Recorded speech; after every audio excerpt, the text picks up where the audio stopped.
Sam, Spade Detective Agency? Me. Oh, Sam, it's you. On the filter and in the flesh. Any messages, phone calls, letters, telegrams? Just the usual. A bill to the landlord and a notice from the telephone company. Well, dispose of them as usual. You sound awfully chipper. Have you been on a case, Sam? Did you make some money? Yes, I've been on a case. No, I did not make any money. Oh, your client got murdered before he could pay you? Wrong again. My client was a woman. She did not get murdered, and she could pay me. Huh? And she did.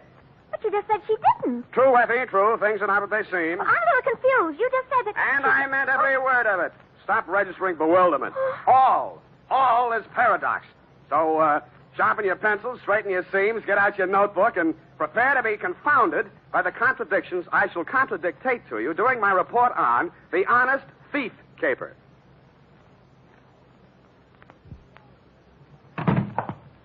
I'm not looking over a four-leaf clover. Look alert, girl. We've many things to do. Up. Yes. You say the strangest things on the phone. Don't I? I don't believe I quite understood what it was all about. An actual misunderstanding. I didn't understand it myself.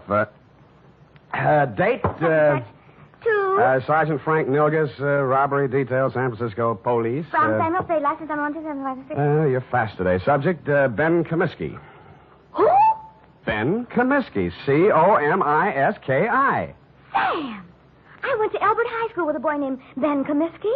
Is he the same one? Very likely, yeah. Oh, Sam, tell me, did he turn out bad? Is he good? Did he get married? Down, Effie. Sam, I knew this boy. I want to know.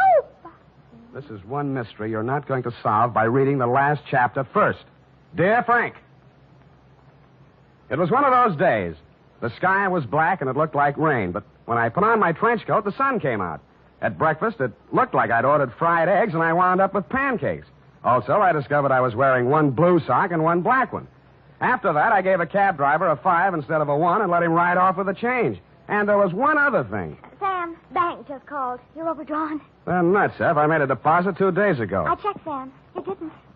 You're nuts, too. I made out the slip myself, and Oh. Give me, Sam. I'll take it right down. Yeah, better do that, Angel. Yes. Excuse me. Oh. Can I help you, miss? Is this Mr. Spade? Come right in, miss. Sit down. Miss Perrine, you may go and do that. Instruct them that if such a mistake occurs again, I shall take my account elsewhere. Yes, sir. Now, please sit down, Miss... My name's Louise Miller, Mr. Spade. I want to hire you. How much will it cost? Well, now, Miss Miller, let's talk about it a little I first. haven't much time, Mr. Spade. I have to be at the office in a half an hour, and I have to cross town.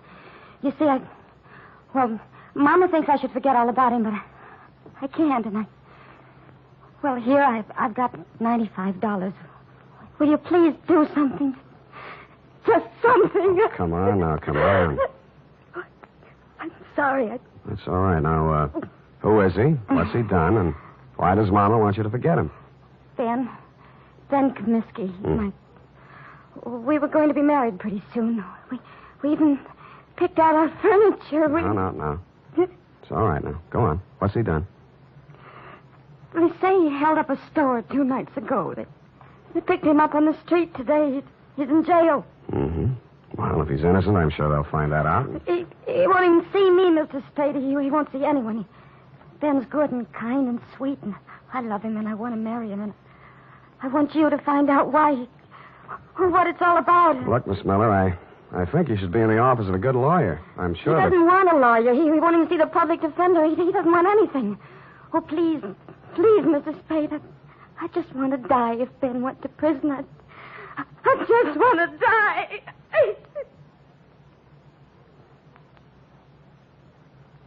I'm no sentimentalist, but faith is the thing we're a little short on these days, so we came to terms. It was agreed she could pay me after the job was done if there was any job to do. She left for work, and I phoned you, Sergeant Nilgas, and found out Ben Comiskey had already been arraigned and was being held in the city jail. When I dropped in 20 minutes later, you walked me back to his cell. What's it all about, Sam? Dunno, just looking into it. He won't tell you anything. No? Kept his trap shut all the time he's been here. As far as we've been able to find out, no previous record, no background. Well, maybe it isn't so bad for him at that, huh? First degree, Sam. Liquor store proprietor, a man named Potter over on Army Street, identified him in the morning lineup. Just like that. Picked him out of a dozen guys we hauled in. Then what? Yeah, we send a couple of the boys out to Comiskey's room and find all the dough in the dresser drawer, 900 clams. Here you are, Sam.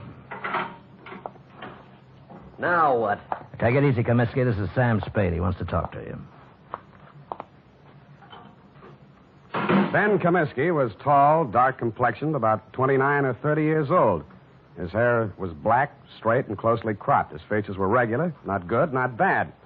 I've seen plenty of hold-up men and gun-toters in my day, and he wouldn't have been cast in the part in my movie. I didn't know what I expected to say to him or what I expected him to say to me, but I didn't expect what I got. What are you trying to do? Get out of here. He just got here, Ben. Well, you can just leave. Hasn't a citizen got any rights, even in jail? Well, they start to lose them when they use a gun to make a living. I don't want any lectures. I haven't got any to hand out. I'm a private detective. A friend of yours hired me. She thinks you're a pretty nice guy. Louise, huh? Why won't you see her? She's nuts. She ought to have her head felt. What's she worrying about anyway? I'd say she was worrying mostly about you. And I'd say it's the sick kind of worry that gets into a girl when she loves somebody. She shouldn't. She's nuts. You said that. Did you rob that store? The guy who runs it says I did. I suppose I did. Why? For laughs. The complaint says you make $65 a week in an architect's office. You can eat on that. Look, Spade, go back and tell her this. I didn't want furniture at $10 a month for the next 80 months. I didn't want a car the same way. I didn't want her working and me working and getting nothing but wrinkles. Tell her I got caught and to go and find a guy who can pay the way. Is that all? That's enough. You're charged with armed robbery in the first degree. That means not less than 5 years. I know it. Shut up about it. Why'd you turn down a lawyer? Hadn't you heard, Spade? They're holding up my indictment. I'm a prize pigeon. They think maybe I knocked over 10 or 12 other places in town. Did you? Sure, but don't worry about me. And tell Louise not to worry about me. I've got $1 million salted away, and I'm going to buy my way out through the DA's office. Okay. Have it your way, Ben.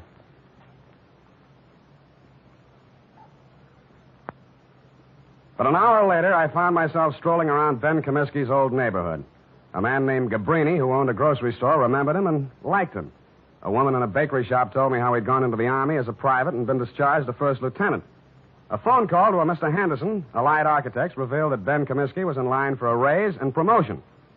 All in all, I was getting a composite picture that didn't look quite right. I decided to try his mother's place. It was on Lombard Avenue, a street that starts on the waterfront. According to the penciled note above the doorbell, it was out of order. The slot on the mailbox read, Mrs. Anastasia Comiskey. Yes. What is it, please? You're Mrs. Comiskey? I'm busy now. I fix lunch for my son. He come back from Cincinnati. Please. Oh, Mrs. Comiskey, I'm here to talk to you about Ben. He's your son, too, isn't he? Yes. Ben is my son. Well, I'm trying to help him, Mrs. Comiskey. Why? He has no money. I have no money. A friend of his, Louise Miller, hired me. Oh, Louise, she's a foolish girl. Very foolish. Her heart should not be with Ben. I think he's a very lucky man to be loved by somebody like that. If not for her, Ben would not be in jail, in trouble. Oh, you don't want to help my son. She don't want to help him. She'll leave him alone if she want to help. Ben is bad. Not good like my son, James. James is always good. Times he's away, he sends me money. From what I hear, Ben's always been pretty good, too. Always one good son, one bad son. What's going on, Mom? Oh. Who's this? He's come to ask questions about Ben. Huh? I'm Jim Comiskey, Ben's brother. Oh, my... You run on in, Mom. I'll talk to this gentleman. All right. Get out of here. Look, I'm just trying... If you've got any questions to ask about Ben, go to the police. They can give you all the answers. And stop bothering my mother. She's been through enough in the last 2 days.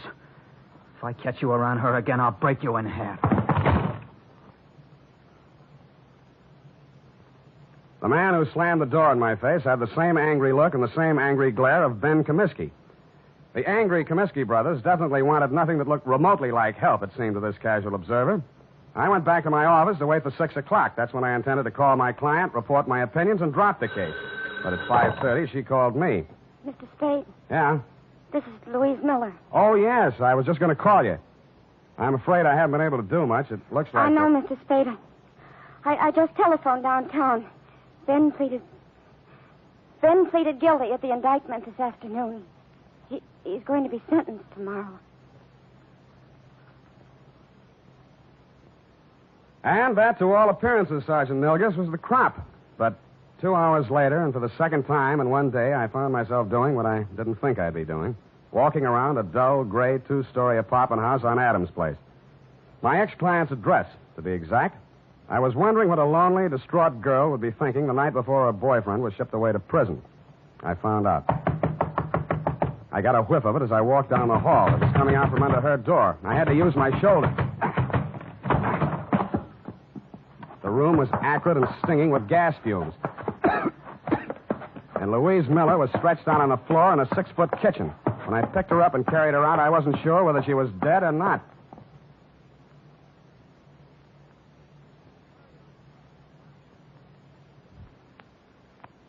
Ten seconds after I'd found Louise Miller, I'd called a police ambulance, and in a matter of minutes, an intern was working over her with a pulmotor. Her breathing became regular, and her pulse picked up, but she was still unconscious. Lieutenant Kelsey of Homicide showed up and said it was obviously a suicide attempt, which is his kind of ingenious thinking. I thought not. If she were going to commit suicide, she wouldn't have called first to pull me off the caper. She'd have let an insignificant detail like that take care of itself. No, she was too strong to pity herself and too sure of what her intuition told her to believe even Ben Comiskey's confession. With that kind of faith, I owed it to her to poke around the ashes while they were still hot. I did, and turned up a live coal in a faded blue shirt and wrinkled brown pants. Bert Singleby by name and by vocation, manager of the Greystone Arms Apartments. What kind of a girl was she? Oh, nice, clean, sincere. The kind mothers always want their sons to marry. Boy, I wish I'd listened to mine. Yeah, did you know her boyfriend, Ben Comiskey? Oh, salt hors d'oeuvre. What? I can't understand him pulling a hold-up like that. But then, the war did strange things to Yes, I guess it did. Oh, I almost stayed in Europe and married myself up to a French doll myself. Yeah, I bet. But Sandra, that's my wife. She'd have hunted me down in Tibet. It was easier to come home facing music. Yeah, well, about Louise, you know any reason why she might commit suicide? Frankly, no. I met her in the hallway tonight, and she said, Mr. Singleby, she said, Ben didn't do that hold-up because I'm pretty sure I know who did. Well, I figure she's just keeping up a front. But if she did really know that Ben didn't do it, she wouldn't have turned on the gas now, would she? No, she wouldn't. Did she tell you who she thought did it? No, that's all she said. She's a quiet girl.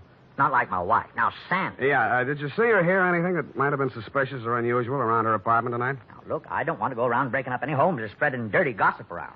Unless it involves Sandra's relatives. Mr. Singleby, I promise you, sir, that I'll treat any information you give me confidentially as long as I can. All right. Now, listen. Sandra told me not to say anything because it's a lot easier to rent a suicide apartment than a murder apartment. You know that? Confidentially, I'm a humanitarian. But if you tell anybody I said this, I'll just lie about it. I'll never tell a soul. Well, we were out of butter, see, so I had to run down to the store. Well, when I passed the mailboxes outside, a guy is standing there. He asked me which apartment Louise Miller was in, and I said 12B. What do you look like? Oh, let's see now. 5'10", medium build, tan suit, dark shirt, sort of wide-brim hat, kind of flashy. Mm-hmm. Wore 3 or 4 big rings, diamonds they looked like. 3 or 4 big diamond rings on each hand. The Iceman. Why didn't you tell all this to the police? Bert, who are you talking to?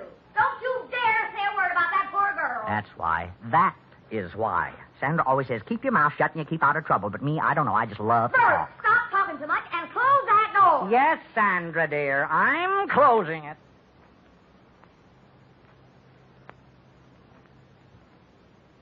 The Iceman. I'd heard about him for years, a Chicago import, but I'd never bumped into him before. He'd been headquartering at the Red Spot Cafe, the kind of a place that Skid Row winos visit when they want to slum. It was dark inside, but I strode manfully to the bar. Yeah, something? The Iceman here? What do you want him for, huh? He's a friend of mine. You're a friend of whose? What are you giving me? You got bull written all over you from the top of your stupid head to the bottom of your flat feet. He had the tan suit, the flashy rings, the dark shirt, and a wide-brimmed hat. He stared at me with eyes that were icy and insolent.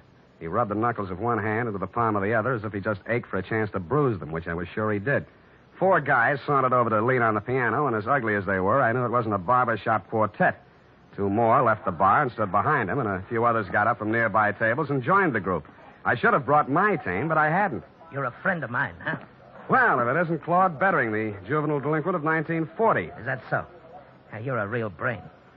Who are you, Brainy? Sam Spade. Oh, now, ain't that a pretty name? You got something on your mind? I just wanted to talk with you about what you did to a girl named Louise Miller tonight. Never heard of her. Sounds cute, though. Girls are a lot easier to push around, aren't they, Claude? Call me Ice. Claude? Some guys are just as easy as some dames. Where have I been all night tonight, fellas? Here, Ice. You heard that, Spade? I've been here all night. Any of you guys ever hear of a Louise Miller? No. Sorry, nobody ever heard of her, see? Well, she has a lot of friends who have. The police, the people down at Mercy Hospital, and me. And none of us are going to forget her. Or what happened to her. And who did it. Got something you'd like to do right now, maybe? Yeah. But I'll pick my time. All right. Enough of this cheap chatter. I don't want to be seen talking with you too long. I got my reputation to think about. Now blow before I take one hand out of my pocket and push your stinking face back through that door. You'll need both hands, Sampson. Go on, you creep. Fellas. All right.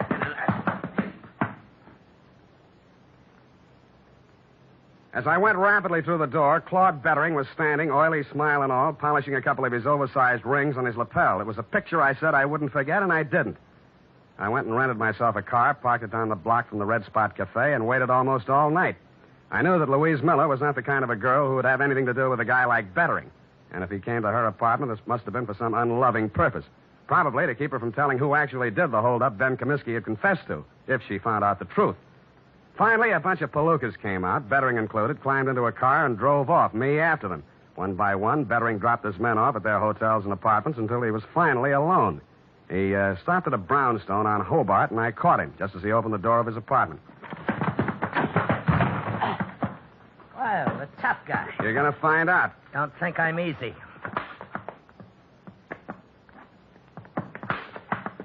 And he wasn't easy. He was 3 inches shorter and 25 pounds lighter, and wherever he had picked up his reputation for toughness, he earned it. But I never enjoyed a fight in my life any more than that one. I batted him to his knees and then to the floor, and he still wouldn't give up.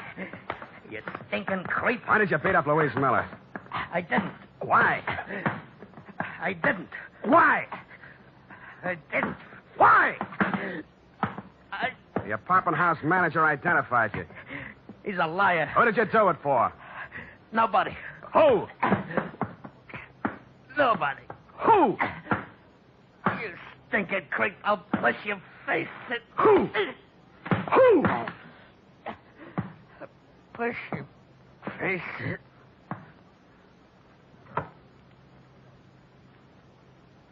He went out.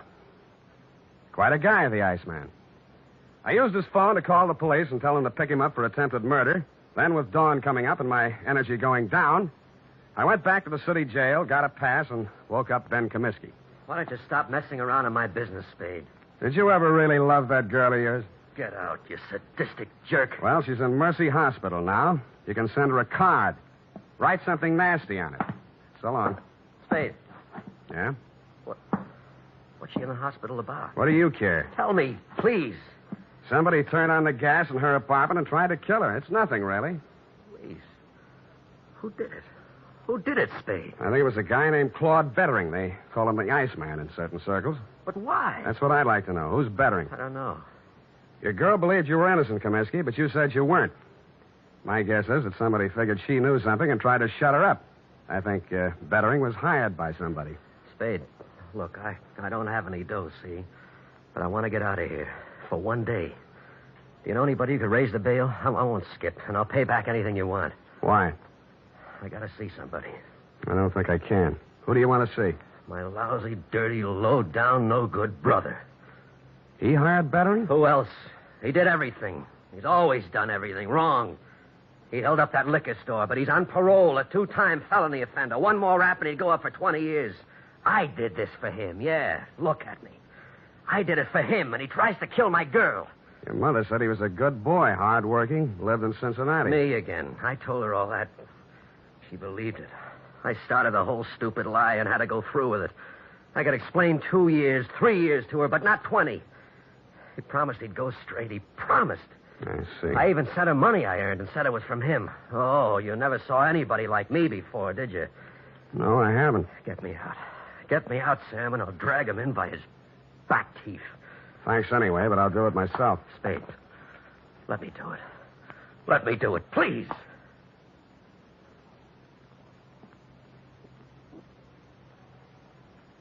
I drove over to Mrs. Comiskey's house and knocked on her door.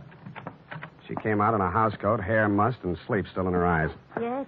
I'm sorry to bother you at this hour, Mrs. Comiskey, but is your son home, Jimmy? Jim, no, he went out last night. He didn't come back yet. I see. When do you expect him? Well, he didn't say. He didn't have to because I saw a closet door move and I was in and across the room. In a second.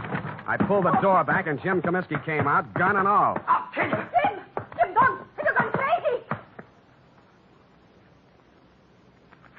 She hurried across the room, threw herself between Jimmy and me, and started wrestling the gun away from me. He put one hand flat on her face and knocked her halfway across the room. I went at him. He shot, but it went into the ceiling. I didn't give him a chance to do it again. Don't. You held up the liquor store, didn't you? Yeah. And hired Berry to kill Louise Miller? Yeah. And you're going to take your own rap from now on. Yeah. Yes, I will.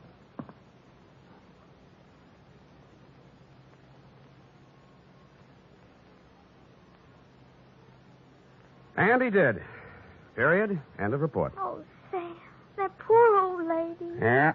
Yeah, she lived in a dream world built by a son who had too much heart and not enough common sense. But, Sam, that man in the liquor store identified Ben as the hold-up man. Well, when he saw the both brothers together, he realized he'd made a mistake. At night, with a hat pulled down and a collar up, anybody could have confused the Comiskey brothers. Sam, why is the world so cruel? Because people live in it. Now, go on, type it out, huh?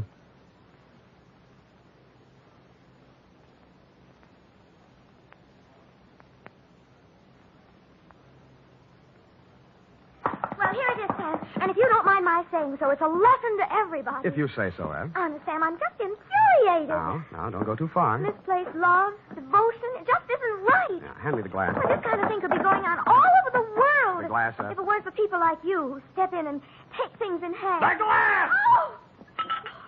Here you are, Sam. Thank you, Miss Brain. Honestly, Sam, well, just honestly, that's all. Are you finished? Well, I have some sociological feelings, too. I'm just not an automat, a secretary you turn on and off with... Come here. Come here. With each new case, I have feelings. Effie, I just kissed you. I know what... I just kissed you. Oh, Sam. Delayed reaction. Must be the heat. Oh. Good night, Sam. Good night, sweetheart.